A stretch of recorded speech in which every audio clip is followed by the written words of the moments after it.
কেতাব পেয়েছে। লাখো নবী এই ধরাতে এসেছে, ওগো লাখো নবী এই ধরাতে এসেছে।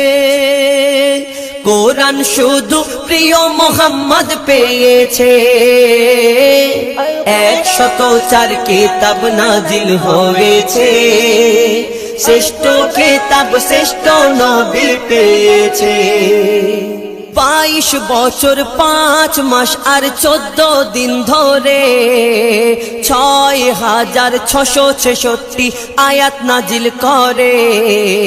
540 রুকু 114 সূরা কোরআনের 30 পারায়, 7 মঞ্জিল 14 সিজদায় কোরআন পূর্ণ হয়।